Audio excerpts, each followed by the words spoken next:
बिक्रम सम्वत 3010 गते।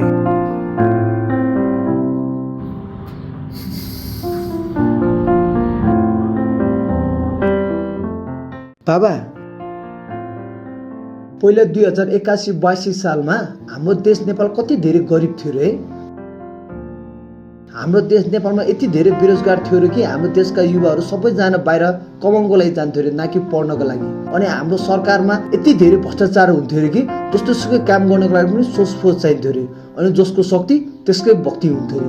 अनि अहिले 3010 सालमा 81 हाम्रो देश नेपाल कसरी यति धेरै विकसित भयो बाबा? छोरा, यी सबै परिवर्तन विक्रम सम्वत 2082 भदौ 23 र 24 गतेको चेन्जी आन्दोलनले गर्दाखेरि भएको, तिम्रो जस्तो युवाको बलिदानले गर्दाखेरि भएको। त्यतिखेरको पुस्तालाई युट्युब, टिकटक, पब्जी, इन्स्टाग्राम भनेर चिन्थ्यो। ती युवाहरू जब सडकमा आन्दोलन गर्न उत्रियो भ्रष्टाचार विरुद्ध, तब सारा विश्वलाई नै हल्लाइदियो अनि हाम्रो देश नेपालमा यत्रो ठुलो परिवर्तन ल्याइदियो। तर त्यतिखेरको सरकारले ती विद्यार्थी भाइ बहिनी जेनजीहरूलाई सडकमा ताकी टाउकोमा गोली हानी तर्पाई मारिदियो छोरा।